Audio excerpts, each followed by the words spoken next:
नमस्कार दोस्तों, फिर हाजिर हूँ आपके पास में बियॉन्ड लेंस प्रोडक्शन की इस नई प्रस्तुति के साथ। आप लोग रोज ही देखते हैं, कहानी सुनी अनसुनी में हम लोग जिक्र करते हैं कई सच्ची घटनाओं पर आज हम कुछ अलग हटके करने जा रहे हैं। मेरे साथ हैं थेरेपिस्ट, जो अल्टरनेट हीलिंग एक्सपर्ट हैं, दीप्ति सिंह जी।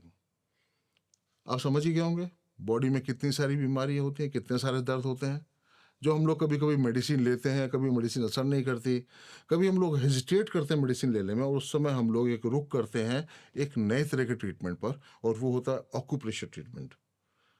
तो हमारे साथ जो थेरेपिस्ट हैं, जो अल्टरनेटिव हीलिंग एक्सपर्ट हैं, दीप्ति सिंह जी, ये एक्सपर्ट हैं और आज शायद आपसे बात करेंगे वो लोअर बैक के ऊपर। नमस्ते, मेरा नाम दीप्ति है। मैं एक अल्टरनेटिव हीलर हूँ, जिसमें मैं एक्यूप्रेशर का, टैरो रीडिंग का और रेकी हीलिंग का प्रैक्टिस करती हूँ और मुझे इसको प्रैक्टिस करते हुए 15 इयर्स से ज़्यादा हो चुके हैं।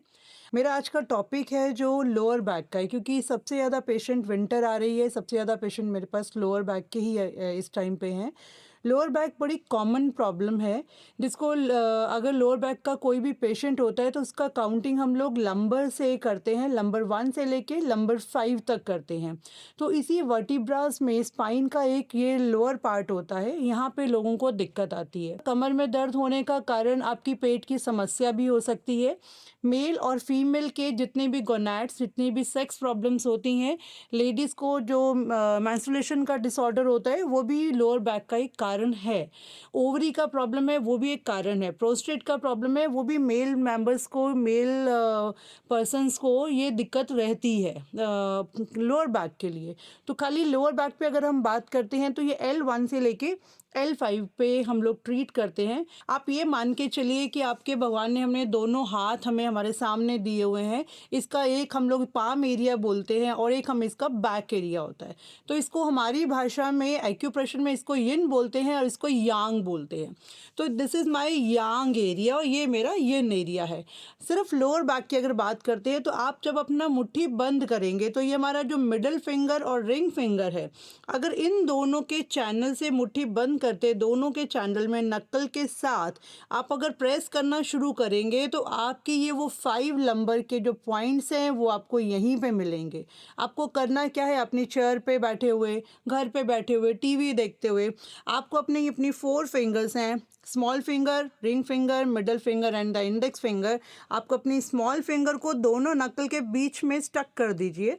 सेकंड, उसके बाद देन थर्ड, देन फोर्थ, और इसको जस्ट आप एक कोई अपना इक्वली इसको मसाज करते रहिए। This is the first point for the acupressure for back pain. Correct. इसके बाद मान लीजिए कि आपको लग रहा है कि मेरा पेन ज़्यादा सिवियर है, आप थोड़ा सा इसके में मसाज करने के बाद आपके घर में मेथी दाना होगा, घर में सफ़ेद मटर होगा, आपने किचन से वो लीजिए और एक सर्जिकल टेप, 2 चीज़ें आपके पास होनी चाहिए।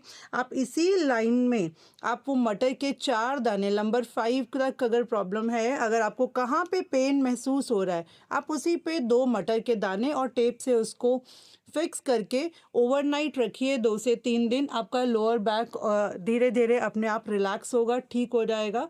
इसी से ये एक फर्स्ट है। सेकंड, आप इसमें ये कर सकते हैं, आपके पास स्केच पेन्स होते हैं, इसमें वाटर कलर यूज़ करना है, परमानेंट मार्कर यूज़ नहीं करना है।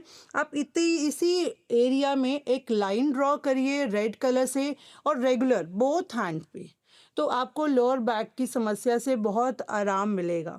बट इसके साथ साथ लोअर बैक के साथ जो मैंने अभी आपको सबसे शुरू में बताया कि आपको पेट की समस्या है, तो आपको पेट का ट्रीटमेंट पैरेलली देखना पड़ेगा कि क्या समस्या रही, खाने से हुई है, एसिडिटी हुआ है। अगर आपका फीमेल प्रॉब्लम्स हैं आपको उसको देखने की ज़रूरत है, अगर मेल प्रॉब्लम है तो उसको देखने की ज़रूरत है।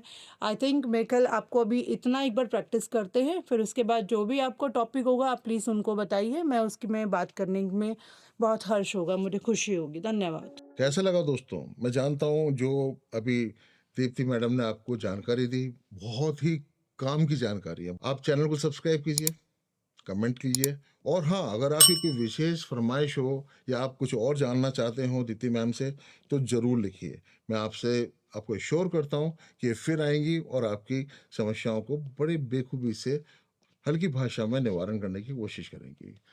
तो दोस्तों, मिलते हैं आने वाले फिर एपिसोड में कहानी सुनी अनसुनी के साथ।